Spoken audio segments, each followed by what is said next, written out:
बोल वृंदावन बिहारी लाल की।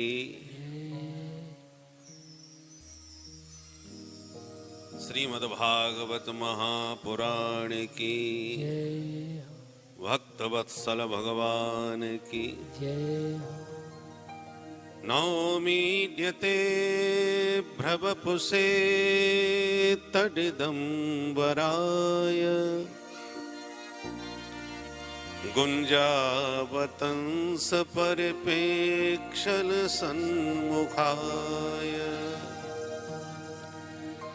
वन्यस्रजे कबलवेत्र विषाण वेणु लक्ष्म श्रिये मृदुपदे पशुपांगजाय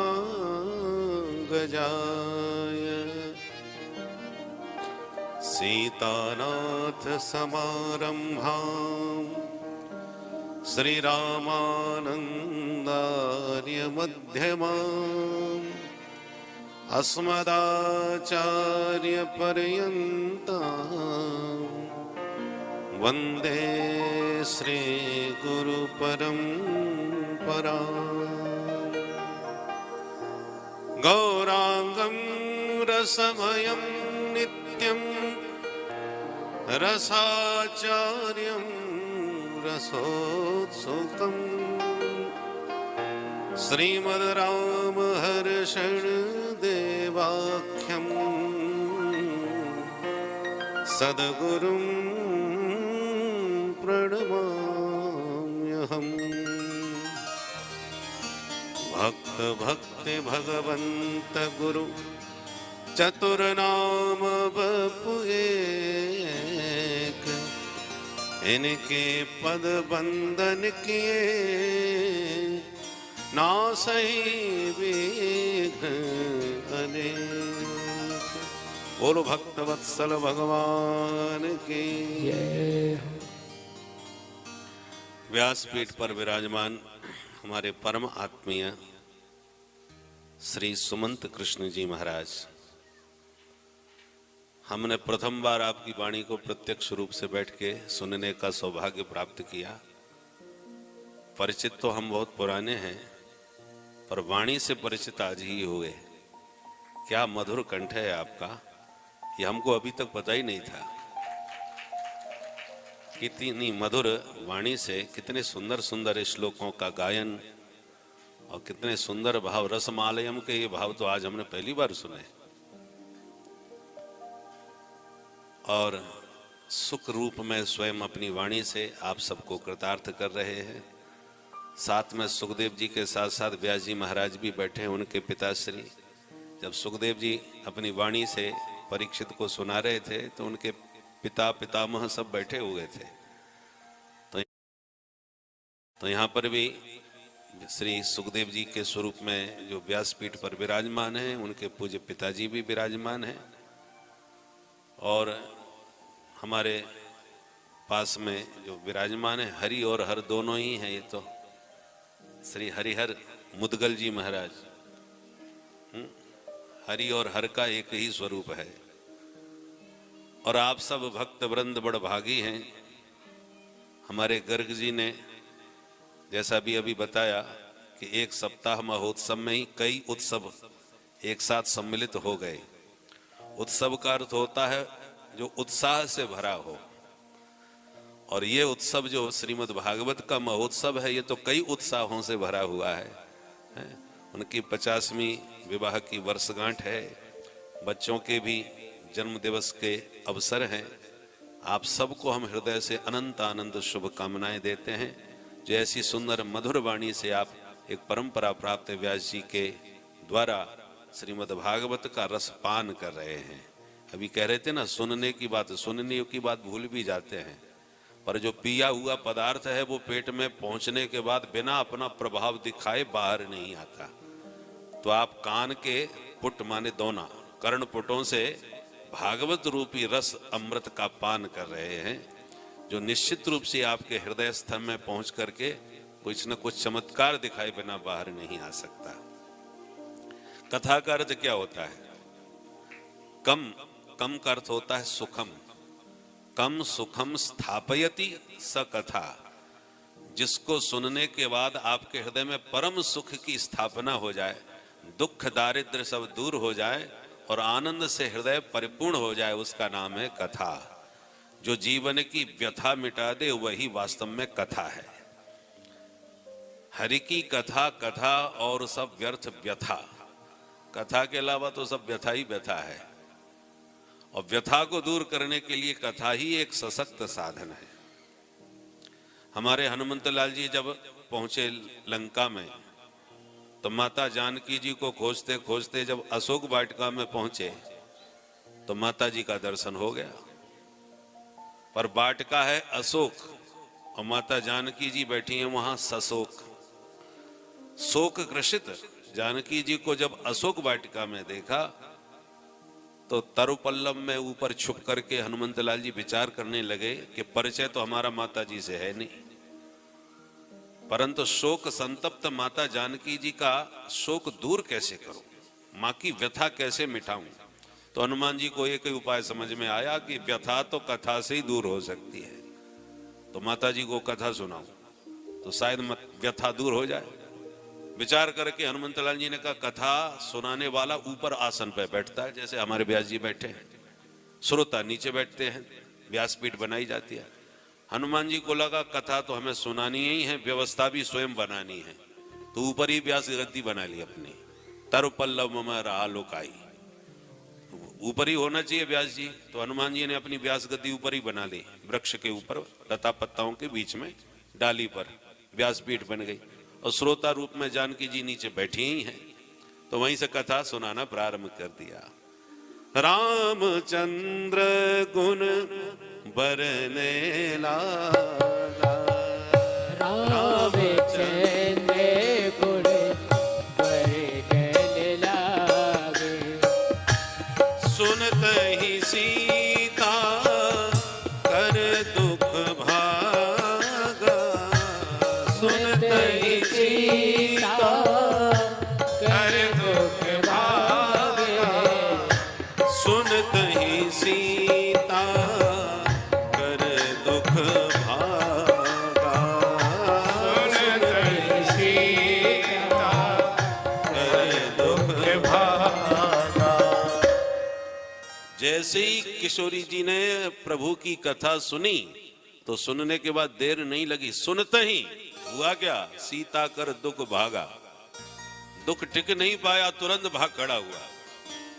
तो जो सुना हरि की कथा व्यथा भगाने वाली है, हनुमंत लाल जी ने इसी औषधि के द्वारा जानकी जी की व्यथा भगा दी, कष्ट दूर कर दिया। और कथा जब सुनाई जाती है तो हम लोगों को तो व्यास गद्दी बनी बनाई मिलती है, हनुमान जी ऐसे वक्ता हैं कि व्यासपीठ भी अपनी खुद बनाई, और कथा सुनाने के बाद दक्षिणा दी जाती है। हनुमान जी को लगा दक्षिणा कैसे मांगू, तो माता जी ने खुद ही कहा कि इतनी बढ़िया कथा सुनाने वाला भैया पहले सामने तो आओ, क्योंकि जिस वक्ता की कथा इतनी सुंदर है वो वक्ता कितना सुंदर होगा। हनुमंत लाल जी बोले माता जी कथा ही सुंदर है, वक्ता तो बंदर है, आप न मिलो न देखो वही अच्छा है। परंतु जब दुराग्रह किया, नहीं नहीं प्रकट हो जाओ, सामने आओ, तब हनुमंत लाल जी सामने आ गए। और जैसी देखा कि ये तो सचमुच बंदर है, तो फिर बैठी मन विस्मय भय, तुरंत मुंह फेर के बैठ गई, अरे ये तो सचमुच बंदर ही निकला। अब बताओ, वक्ता ने इतनी प्यारी कथा सुनाई, व्यथा भी मिटाई, और जब दक्षिणा का नंबर आवे तो यजमान मुंह फेर के बैठ जावे तो कैसा लगेगा वक्ता को। पर धन्य है हनुमंत लाल जी जैसे वक्ता, कथा भी सुनाई, व्यथा भी मिटाई, व्यवस्था भी स्वयं बनाई, और दक्षिणा के नाम पर माता जी मुंह फेर के बैठ गई तो भी उन पर कोई प्रभाव नहीं पड़ा कि बुरा मान गए हों। ऐसा वक्ता होना चाहिए। हनुमंत लाल जी जैसा वक्ता है, हर मामले में नंबर 1 है हमारे हनुमंत लाल जी, सेकंड काम है ही नहीं। पहलवानों की बात आवे तो अतुलित बल धाम, इनसे बड़ा पहलवान कौन होगा, बल के भंडार है। ऐसी कोई तराजू नहीं जिसमें इनका बल तौल लिया जाए, इसलिए कहा अतुलित, जिनको तौला ना जा सके किसी के साथ, कोई तराजू नहीं, कोई मापदंड नहीं जिससे उनके बल की तुलना की जाए, ऐसे बल के धाम। और जो बहुत बड़े पहलवान होते हैं ना, वो बुद्धि ज्यादा नहीं रखते, बुद्धि मोटी बुद्धि के होते हैं ना, भैंस का दूध पीते हैं, पहलवानी करते हैं, तो बुद्धि के कुशाग्र नहीं मिलेंगे आपको। परंतु हनुमंत लाल जी पहलवानों में भी नंबर 1, और बुद्धिमानों की बात आवे तो बुद्धिमताम वरिष्ठम, बुद्धिमानों में भी सब श्रेष्ठ। पढ़े लिखे ज्ञानियों की बात आवे तो ज्ञानी नाम अग्रगण्यम। भगवान के लाडले प्यारे दुलारे भक्तों की बात करो तो रघुपति प्रिय भक्तम, भगवान के भक्तों में परम प्रिय है। अंत में गोस्वामी जी को कहना पड़ा कि इनके एक एक गुण कहां तक गिनाएं, सकल गुण निधानम। जितने दिव्याति दिव्य गुण होते हैं सब एक साथ हनुमंत लाल जी में विराजमान हैं। पर इतने सब दिव्य गुणों के भंडार होने पर भी यदि कोई हनुमंत लाल जी से पूछे कृपा करके आप अपना परिचय दें, जैसा कि विभीषण जी ने पूछा, लंका में पहली बार गए थे, परिचय किसी से था नहीं, विदेश वाली बात। तो हनुमंत लाल जी को आमना सामना जब विभीषण जी से हुआ तो विभीषण जी ने पूछा कि आपका परिचय क्या है पंडित जी, क्योंकि विप्र वेश में ही मिले थे। तो हनुमंत लाल जी ने जब अपना वास्तविक परिचय दिया और नाम भी बता दिया, और प्रार्थना कर दी कि देखो भैया, हमारा नाम हमने आपको बताया है पहली बार, और लेना कभी मत। क्यों? बोले नाम लिया तो भोजन भंडारा नहीं मिलेगा आपको, ऐसे गए गुजरे हैं।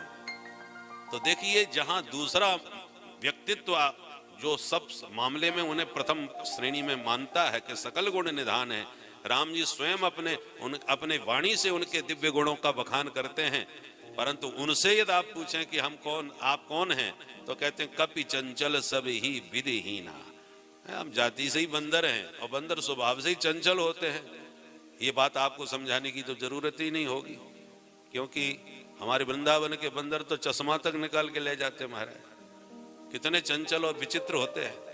तो इसलिए सबसे पहला परिचय दिया कपि, और कपि के साथ बता दिया कि अयोध्या वाले कपि नहीं है, अयोध्या वाले बंदर इतना गड़बड़ नहीं करते, हम उनसे भी परिचित हैं। वो कपि भी कौन से हैं? बोले चंचल, महाचंचल। और कपि चंचल जब है तो विधिहीना, हम विधि विधान क्या जाने। प्रात ले जो नाम हमारा, तेहि दिन ताहे न मिले आहारा, असमय अधम। इतनी सब विशेषताएं अपनी अपने मुंह से बता रहे हैं, और फिर कहते असमय अधम, इतने हम गए गुजरे हैं। ये शब्द शैली माने तराजू पे तौल के देखो तो जिसमें वजन ज्यादा होता है वही पल्ला झुका हुआ होता है, हल्का वाला ऊपर उठा रहता है।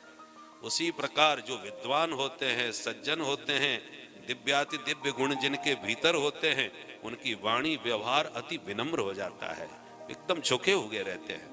जो खजूर होता है जिसमें फल ही नहीं निकलते, वो देखो ऊपर तना रहता है सीधा, और जो फलदार वृक्ष होते हैं वो झुक जाते हैं। ज्यों ज्यों फल लटकते जाते हैं, बढ़ते जाते हैं, त्यों तो शाखाएं झुकती चली जाती हैं। उसी प्रकार जो गंभीर होते हैं, जिनमें दिव्य गुण होते हैं, उनके एक ही लक्षण है, उनकी वाणी में विनम्रता होगी, उनके व्यवहार में सरलता होगी। ये गुणों का चिन्ह है, ये पहचान है। तो हनुमंत लाल जी से बहुत बातें सीखने की हैं, और ये सब बातें कथा के माध्यम से ही सुनने और सीखने को प्राप्त होती हैं। और इसलिए कथा बहुत ध्यान से सुननी चाहिए, क्योंकि यदि आप ध्यान से कथा सुनेंगे तो ये जो दिव्य चरित्र हैं, उन चरित्रों को सुनने समझने से जीवन में उनका आचरण होता है, अनुगमन होता है। जैसा सुनोगे वैसा बनोगे। उसी प्रकार ये भगवान के चरित्र जितना अधिक आप सुनोगे, वे चरित्र सुनते सुनते भृंगी कीटन न्याय से आप भी वैसे ही बनते चले जाओगे। भूतों का भजन करोगे, भूतों की उपासना करोगे तो सकल सूरत भी भूत जैसी दिखने लगती है। और जो भगवान के भजन करते हैं, भगवान के राधा माधव के जो प्रेमी होते हैं, उनके मुखमंडल पर वही छवि, वही स्वरूप धीरे धीरे दिखने लगता है। चिंतन का प्रभाव चित्त पर, मन पर और व्यवहार वाणी में दिखाई पड़ने लगता है। इसलिए प्रभु से हम प्रार्थना करते हैं कि आप इसी प्रकार से भगवान की कथा सुन करके, केवल उसे सुनते सुनते जब उत्सव मनाए जाते हैं उसमें तो उत्साह रहता ही है, अपना भी उत्सव मन जाता है, ठाकुर जी के उत्सवों में हम भी सम्मिलित हो जाते हैं। पर इसके साथ साथ जो शांति से बैठ के कथा सुनते हैं, वो हमारे जीवन की दिशा और दशा को भी बदल देते हैं। इसलिए हम गर्ग जी के परिवार को बहुत बहुत हृदय से शुभकामनाएं और धन्यवाद देते हैं, आशीर्वाद देते हैं कि जिन्होंने अपने विवाह का महोत्सव 50वां इस प्रकार के दिव्य सत्संग और वातावरण के माध्यम से केवल अपना ही नहीं, अपने परिजनों का, अपने बंधु बांधवों का भी वह उस भाव में सम्मिलित करके सबके जीवन को परिष्कृत करने का प्रयास कर रहे हैं। यही हम सनातन धर्मियों का स्वरूप होना चाहिए।